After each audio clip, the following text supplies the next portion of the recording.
Hey there, I'm Ryan Hoerger alongside Brian Pollack. Welcome to the Duke Chronicle pregame show. We're going to get you set up for Duke and Northwestern. They're going to kick it off at Wallace Wade Stadium, 12:30 p.m. on Saturday afternoon, in a battle of undefeated academic superpowers. Brian, before we get too far down the road previewing the Wildcats, let's take a look back at how we got here. Duke opened the season with a couple of routes, 37-7 against Tulane season opener, and then last weekend they took down NC Central, crosstown foe, 55-0 in the Bull City Classic. What was the difference for the Blue Devils? Obviously, it wasn't much of a contest against the Eagles, but what really stood out to you about that game against NC Central? Well, I thought Duke's offense really was firing on all cylinders against NC Central. Admittedly, the Eagles were in a bit of a different talent class than the Blue Devils, but quarterback Thomas Sirk looked great in his second career start, topping 300 passing yards for the first time in his career, including an 89-yard pass to running back Sean Wilson, who had another score on the ground. So lots of different guys contributing for the Blue Devils.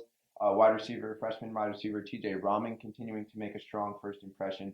So there's going to be a lot of weapons at their disposal, which they're certainly going to need against a tough Wildcat defense on Saturday. Yeah, and Northwestern defensive player actually, after Northwestern's 41-0 victory against Eastern Illinois last weekend, made a comment to the effect of, we're going to shut out Duke this coming weekend. And that didn't sit too well with Sean Wilson.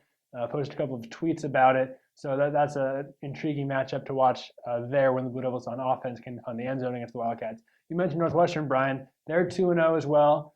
Kind of took people by surprise in their season opener. They beat then number 21 Stanford 16-6 up in Evanston.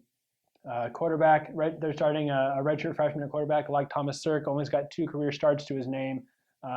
Hasn't had the biggest of numbers through the air, but he also hasn't hurt his team either. He needed a big run on a quarterback keeper to kind of get the only touchdown in that game against Stanford. So he's a weapon to watch out for as a dual threat. They've also got a strong running back in Justin Jackson, who's been kind of tearing it up on the ground. I mentioned they beat Eastern Illinois 41-0 last week. So kind of like the Blue Devils, they're coming into this game off a shutout and riding a lot of confidence. So Brian, what do you think the Blue Devils have to do to take down Northwestern on Saturday? Well, it's going to be a tough matchup, frankly, and both defenses come into the game ranked in the top 5 in the nation scoring-wise. Duke allowing just 3.5 points per game and Northwestern allowing 3 points per game thus far in the season. So it's going to be a defensive battle. But what Duke really needs to focus on is winning the battle in the trenches.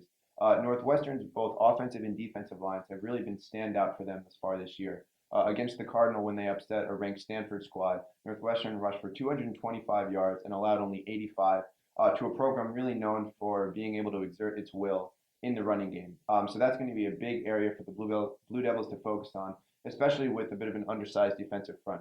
Now, having said that, Duke has been extremely successful this far in negating its opponent's running game, allowing less than 100 yards total against its first 2 opponents. So it's going to be a bit of a strength against strength matchup thus far. Yeah, absolutely. So, like you said, both these teams are sort of good in the classroom.